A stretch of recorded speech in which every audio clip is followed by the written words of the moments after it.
할렐루야.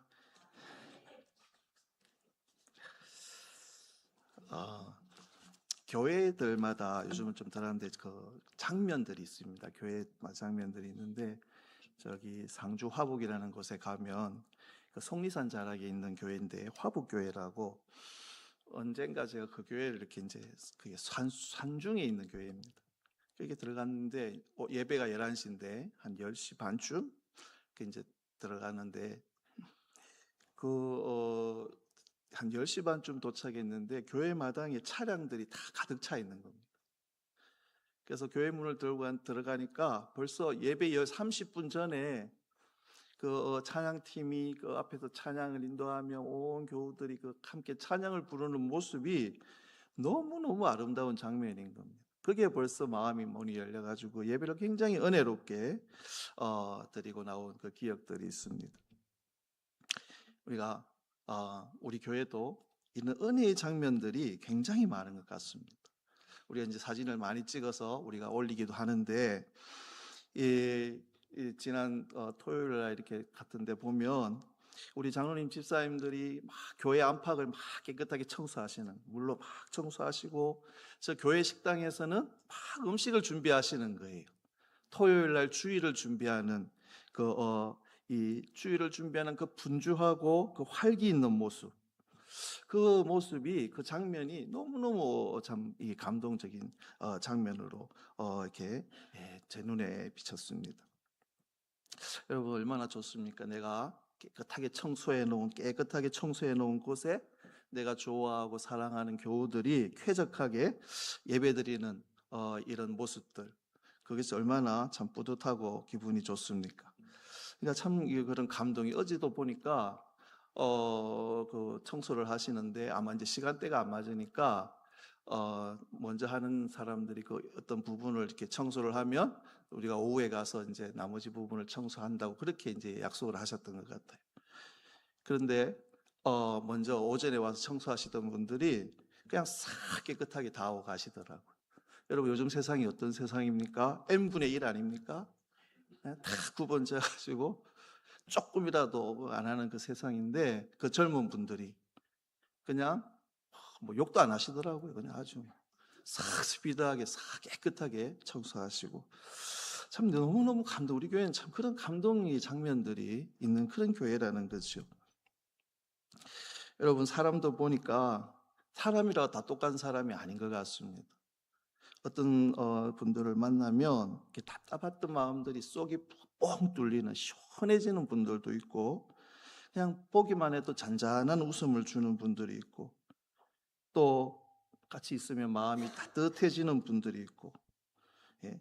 얼마 전 며칠 전에는 어떤 분을 만나고 나오는데 진짜 얼마나 기분이 좋지, 구름 위를 걷는 기분이더라고요. 여러분 그런 분들이 있는 교회가 우리 교회인 줄 아십니까? 우리 교회가 그런 교회라는 거죠. 여러분 우리 성도님들이 있는 곳에는 항상 이렇게 이렇게 보면 어떤 사람이 있느냐에 따라 다른 것 같아요. 예, 어떤 분은 그분이 딱 있으면 온 전체가 밝아요. 근데 어떤 분은 그분만 들어오면 어두컴컴해지고 우울해지는. 그러나 우리 교회는 밝은 분들, 밝게 하시는 귀한 분들이 많은 교회인 줄 압니다. 아무쪼록 바라기는 그런 분들이 더 세력을 얻고 힘을 얻어서 우리 교회가 참 이 말세지 말에 자 아름답게 생명의 풍성한 역사 가운데 귀하게 쓰임받는 교회 되기를 축원하고 바랍니다. 여러분 이 땅을 사는 동안 우리 모두는 무언가를 다 붙들고 살아갑니다. 겉으로 드러나지는 않더라도 아무것도 붙들지 않고 살아가는 사람은 없는 것 같습니다. 어떤 사람은 재물을, 그래서 막 돈 합니다. 어떤 사람은 자녀를, 어떤 사람은 성공을, 명예를, 권력을, 학벌을, 취미를 붙들고 살아갑니다. 우리 성도님들은 무엇을 붙들고 살아가십니까?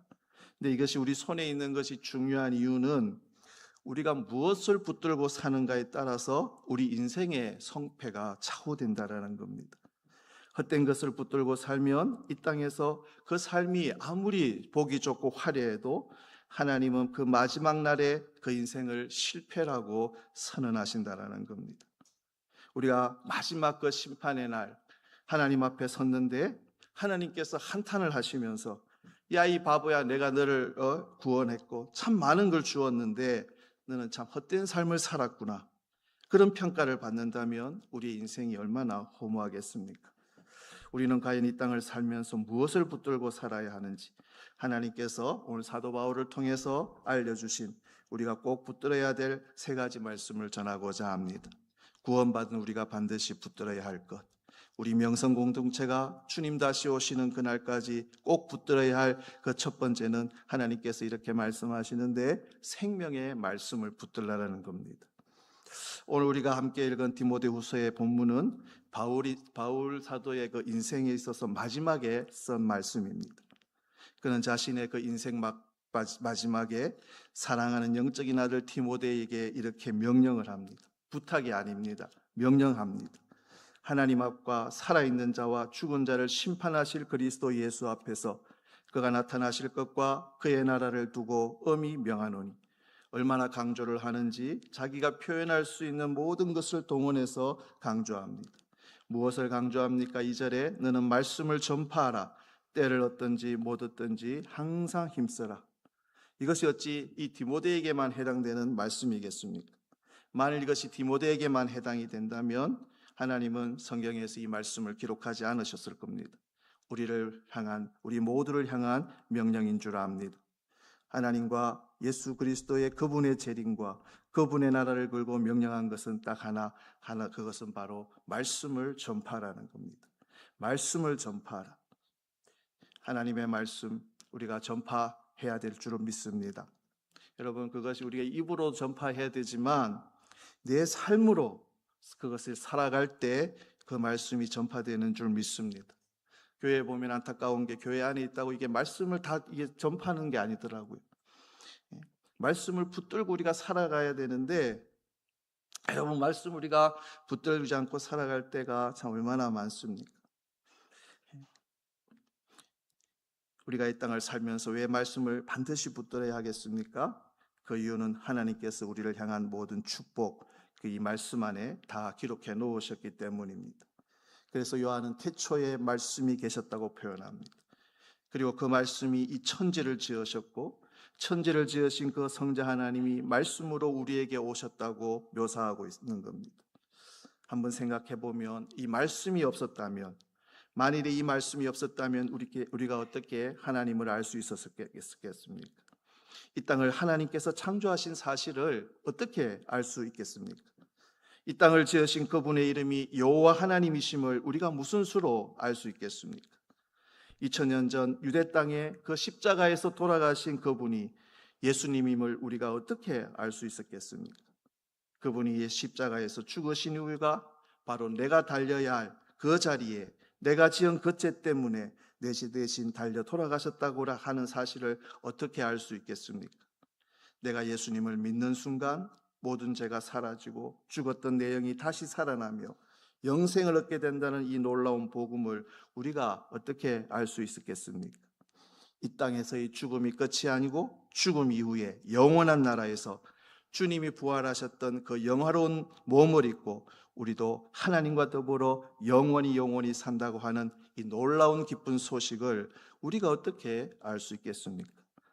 이 모든 축복을 하나님은 말씀을 통해 저와 여러분들에게 주신 줄 믿습니다. 하나님은 이 말씀 안에 구원받은 우리가 어떻게 살아야 하는가를 다 기록해 놓으셨습니다. 어떻게 사는 것이 축복인지, 어떤 길이 어느 길이 생명의 길인지, 구원받은 우리는 말을 어떻게 해야 하는지, 가정생활은 어떻게 해야 하는지, 돈은 어떻게 어디에 써야 하는지 다 말씀해 놓으셨습니다. 말씀대로 살면 영생을 얻습니다. 축복을 얻습니다. 그러므로 우리는 그 무엇보다도 말씀을 붙들어야 할 줄로 믿습니다. 여러분, 우리 교회가 귀하다는 이유 중에 하나가 하나님의 그 말씀을 진심으로 받고 그 말씀을 붙들고 몸부림치면서 그 말씀을 삶으로 살아내는 분들이 꽤 있다는 겁니다. 그게 우리 교회의 복인 줄 압니다. 또 그런 분들이 많이 있어야 교회에 오면 위로가 되고 또 기쁨이 있고 행복하지 않습니까? 우리 교회가 아무쪼록 말씀으로 흥황하고 그 말씀을 붙드는 세력이 강해지는 교회가 되기를 축원합니다. 그러므로 계속해서 이 하나님의 말씀을 붙드셔야 합니다. 하나님은 앞으로의 시대를 아시고 우리에게 미리 이렇게 경고해 주셨습니다. 때가 이르리니 사람이 바른 교훈을 받지 아니하며 귀가 가려워서 자기의 사욕을 따를 서성을 많이 두고 또 그를 진리에서 돌이켜 허탄한 이야기를 따르리라. 이미 이 시대는 도래했고 앞으로 이런 일은 더 많이 벌어질 겁니다. 이것이 우리가 하나님의 말씀을 더욱 붙들어야 할 이유인 줄 압니다. 사랑하는 성도 여러분, 우리 모두 말씀을 붙드시기를 바랍니다. 하나님 앞에 서는 그날까지 우리 명성 공동체가 하나님의 말씀을 붙드는 공동체가 되기를 주의 이름으로 축복합니다. 하나님께서 우리에게 명령하신 그 첫 번째 붙들어야 할 것은 이 생명의 말씀이었습니다. 그리고 우리가 또 생명의 말씀과 함께 붙들어야 할 것은 생명의 소망입니다. 이 소망은 참 우리가 살아가는데 너무너무 중요한 것 같습니다. 소망이 없으니까 이게 사람이 무력해지더라고요. 무력해지고 그냥 들어누워가지고 아무것도 안 하게 되더라는 겁니다. 근데 소망이 있는 사람은 어떻습니까? 삶에 생기가 있고 활력이 있습니다. 아무리 어려운 상황이라도 거기에 눌리거나 위축되지 않고 뚫어내고 살아냅니다. 그런데 이 생명의 말씀을 붙들어야 이 생명의 소망이 생기는 것 같습니다. 생명의 소망, 오늘 바울은 그의 인생의 마지막에 이렇게 말하고 있습니다. 전제와 같이 내가 벌써 부어지고 나의 떠날 시각이 가까웠도다. 이 전제라는 것이 그 제사진을 드릴 때 번제를 드린 후에 그 제단에 포도주를 붓는 마지막 제사입니다. 그러니까 짐승의 크기에 따라서 그 이 포도주의 양이 달랐다는 겁니다. 그 뜨거운 제단에 알코올이 있는 포도주를 부으면 얼마나 그게 빨리 증발하겠습니까? 바울은 지금 그렇게 표현합니다. 자신이 이미 부어졌다고 말합니다. 그러니까 바울은 자신이 죽을 때를 안 것 같습니다. 자신이 죽을 시기뿐만 아니라 죽을 방법도 알았던 것 같습니다. 우리가 아는 대로 바울은 로마 시민권자입니다. 태어날 때부터 로마 시민권자였습니다. 근데 이 로마 시민권자의 그 특권 가운데 하나가 뭐냐 하면 아무리 흉악한 죄를 범해도 이게 십자가 처형을 당하지는 않는다라는 겁니다. 그 당시에 로마 시민권자가 에게 내려지는 사형 방법은 딱 하나였다는 겁니다. 그러니까 고통이 가장 적다고 알려진 참수형입니다. 그러니까 순간적인 고통만 견디면 되니까, 그래서 지금도 그 로마에 가면 그 로마의 바울의 그 참수된 그 장소가 그대로 보존되고 있다가, 그것에 세분수 교회라는 교회가 있는데 세워져 있는데, 그 참수를 할 때 그 바울의 머리가 이렇게 이제 비탈길에서 아마 비탈져 있어가지고 아마 그 머리가 굴러 떨어지면서 이게 아마 이 머리가 닿았던 곳에 이게 샘이 솟아났다는 겁니다. 그래서 그곳에 세워진 교회가 세분수 교회가 세워져 있다고 하는데, 또 그곳에 가면 약 10평 정도의 반지하 감옥이 있다는 겁니다. 그러니까 일어서면 이렇게 바깥이 보이는데, 그 참수형을 하는 장소가 그 지하 감옥에서 한 100여 미터가 안 되는, 한 7, 80m 되는 이 길이 이게 쭉 있는데, 그 길이 그냥 평탄한 길이 아니라 돌이 아주 뾰족뾰족하게 이렇게 되어 있는, 근데 그 길을 뒤로 묶어가지고 무릎으로 기어간다는 겁니다. 그럼 그 무릎이 어떻게 되겠습니까? 그리고 그 끝에는 이게 이제 이 돌기둥 하나가 세워져 있는데, 무릎을 꿇으면 딱 목이 이렇게 이제 닿게 되는 그런 돌기둥이 세워져 있다라는 것. 그래서 그 돌기둥에 이렇게 이제 목을 닿으면 사람이 머리채를 잡고 뒤에서 칼로 쳐서 잠수를 시키는 겁니다. 바울은 감옥에서 그 모습들을, 그러니까 지하 감옥이니까 반지하니까 그 모습을 다 지켜봤을 것 아닙니까? 우리가 한번 생각해 볼 때 얼마나 억울했겠습니까? 지금 바울이 뭐 죽을 죄를 지은 것도 아니고 로마에 가서 복음을 전했는데, 그런데 참수형을 당하는 겁니다. 여러분, 바울이 원망을 쏟아낸다 하더라도 뭐라 할 사람이 없는 것 아니겠습니까? 그런데 그가 뭐라고 고백합니까? 전제와 같이 내가 벌써 부어지고 자신의 목이 잘리며 그 목에서 쏟아지는 피를 자신이 이 땅에서 하나님 앞에 드리는 마지막 제사, 마지막 예배라고 말하는 겁니다. 얼마나 놀라운 가치관이고 얼마나 놀라운 생각입니까? 전제와 같이 내가 벌써 부어지고 나의 떠날 시각이 가까웠도다. 이 떠나다라는 이 단어가 의미가 있는데, 그 전쟁에 나갔던 군인들이 이제 전쟁이 끝나고 그 군인들이 막사에서 살지 않습니까? 이제 전쟁이 끝나고 이제 집으로 돌아갈 때 그 천막을 세울 때 그 천막줄을 팽팽하게 당겨야지 그 천막이 세워지고 해서 진행이 되는데, 그 천막줄을 이제 다 끝나고 이제 집으로 돌아가는, 본대로 귀향하는 처음 그게 그 천막줄을 푸는 거 아닙니까? 그 천막줄을 묶었던 팽팽하게 당겨져 있던 그 천막줄을 푸는 그 행위, 또 배가 이제 먼 길을 떠나기 위해 밧줄을 푸는 것, 그리고 하루 종일 일한 소가 멍이를 벗는 이런 의미가 거기에 담겨 있다라는 겁니다. 바울은 지금 자신의 죽음을 이제 전쟁이 끝나고 집으로 돌아가는, 본대로 기대하는, 천국으로 항해하는 이 땅의 모든 멍에를 벗는 행위로 보았던 겁니다. 우리는 이 사도 바울의 이 고백을 통해 어떤 소망을 붙들고 그가 이 땅에 살았는가를 우리가 알게 됩니다. 생명의 소망을 붙들고 살았던 겁니다. 이 생명의 소망을 붙들고 산 사도 바울이 처참한 죽음 앞에서 원망이 아니라 이렇게 고백합니다. 나는 선한 싸움을 싸우고 나의 달려갈 길을 마치고 믿음을 지켰으니 이제 후로는 나를 위하여 의의 면류관이 예비되었으므로 주 곧 의로우신 재판장이 그날에 내게 주실 것이며 내게만 아니라 주의 나타나심을 사모하는 모든 자에게 도니라. 이 생명의 소망을 붙들고 사는 사람들은 이 땅을 떠나면서도 조금도 죽음에 지지 않습니다. 제가 OM이라는 국제선교단체에 소속되어 있었는데, 그게 이제 단톡방이 거기에 있습니다. 제가 직접적으로 아는 분은 아닌데, 강리아 선교사님이라는 분이 얼마 전에 그분의 글을 올린 것이 단톡방에 있어 올라왔는데, 그 내용이 뭔가 보니까 그 자신이 그동안 함께 했던 동역자들에게 기도 부탁을 하면서 자신과 자신과 자녀와 남편을 부탁하는 그 글 끝에 이런 글이 있는 겁니다. 사랑하는 동역자님들, 그동안 부족한 저희를 사랑해 주셔서 너무 감사하고 행복했습니다. 받은 사랑 다 나누었는지 다시 돌아보게 되는 밤입니다. 늘 떠나온 삶만 살아온 것 같네요. 떠남이 익숙하니 다시 힘내어 주님 가자 하시는 곳에 가보려고요. 저의 부족으로 혹시 받은 상처, 서운함 있으시다면 용서를 구합니다. 너무나 사랑합니다. 천국에서 기다리고 있을게요. 고맙고 사랑하고 또 사랑해요. 그러고 한 보름 있다가 이분의 소친 소식을 들었습니다.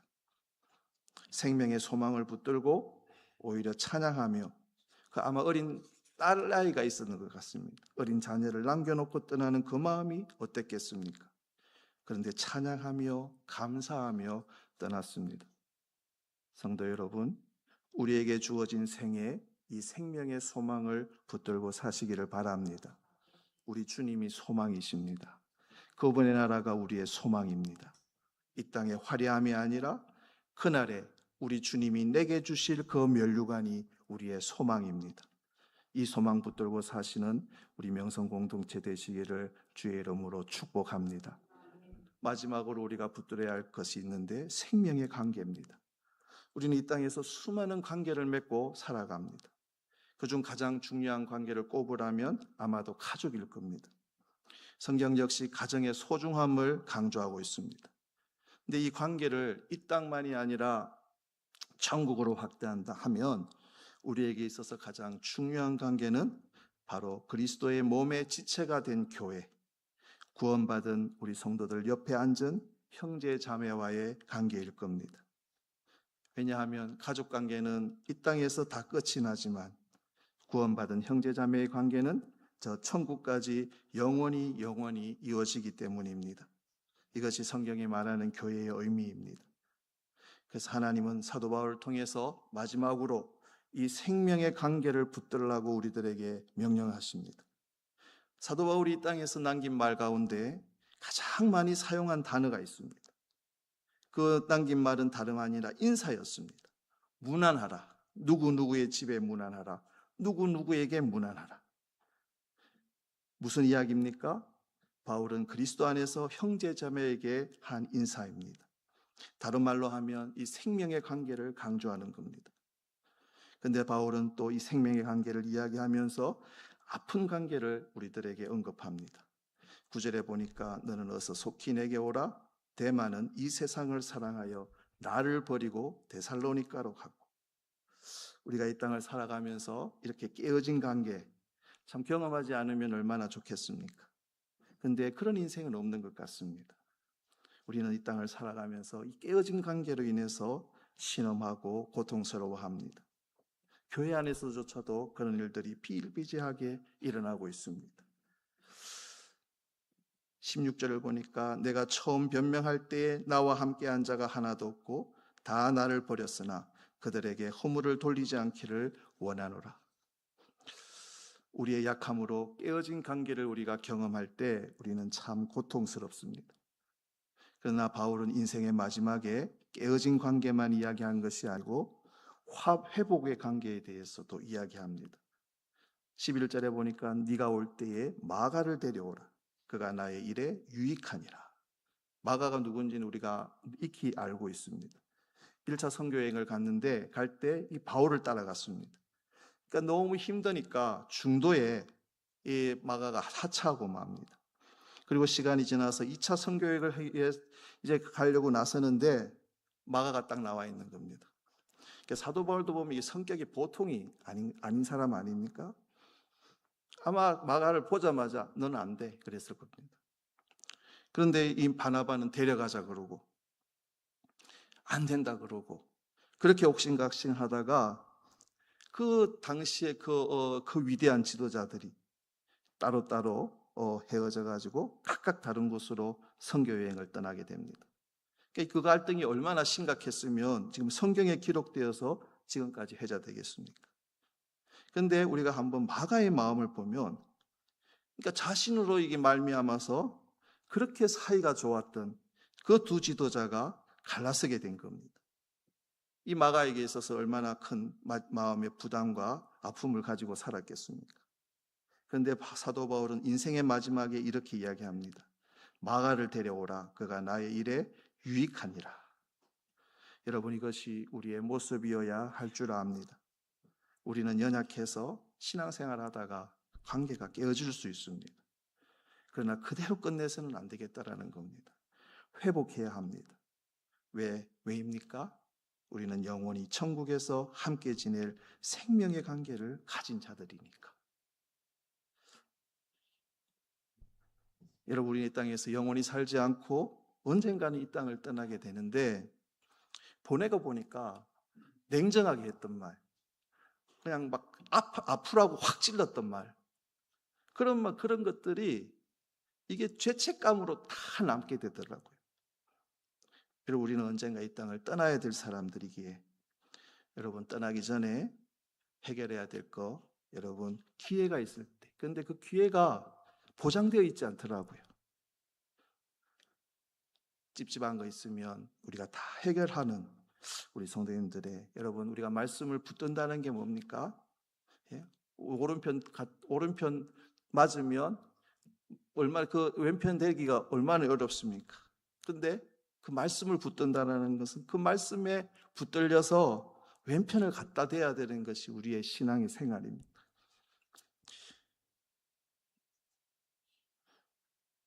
바울은 이 땅에서의 가장 마지막 문장에서 자신과 함께 했던 생명의 관계들을 쭉 나열하며 자신의 편지를 마무리합니다. 디모데후서는 사도 바울이 가장 마지막에 쓴 책이고 이 4장은 가장 마지막 부분입니다. 4장의 마지막 부분에 그는 생명의 관계를 나열하고 편지를 끝냅니다. 브리스가와 아굴라와 및 오네시보로의 집에 문안하라. 너는 겨울 전에 어서 오라. 어블로와 부데와 리노와 글라우디아와 모든 형제가 다 내게 문안하느니라. 여러분, 우리 교회가 얼마나 좋은 교회인지 나그네와 같이 스쳐가는 저 같은 사람에게까지도 그 진한 그 사랑, 그 정을 주시더라고요. 보면 다른 교회에서 몇 년 있어야지 이게 받을 수 있는 것을 우리 교회는 1년도 안 됐는데 막 쏟아 부어 주시는 것 같습니다. 저에게 있어서는 굉장한 신앙의 추억들이 쌓여져 가는 것 같습니다. 저에게 있어서는 이것이 생명의 관계입니다. 여러분, 이 생명의 관계 아름답게 지켜나가시고 끌적한 거 있으면 깨끗하게 여러분 정리하시고 또 해소시키시고 여러분 우리가 주님 부르시는 날 가볍게 나아가실 수 있는 우리 성도님들 되시기를 바랍니다. 여러분, 우리는 어떤 관계입니까? 주님께서 보배 피를 흘리셔서 우리를 이어주신 관계이고 그 생명의 관계입니다. 사랑하는 성도 여러분, 우리 모두 붙들어야 될 것 많지만 생명의 말씀, 생명의 소망, 생명의 관계를 굳게 붙들고 우리 성도님들에게 주어진 그 삶을 살아가시기를 바랍니다. 우리 주님께서 우리 성도님들과 함께 하시며 성도님들과 성도님들의 가정에 은혜 베푸시기를 원합니다. 기도하시겠습니다.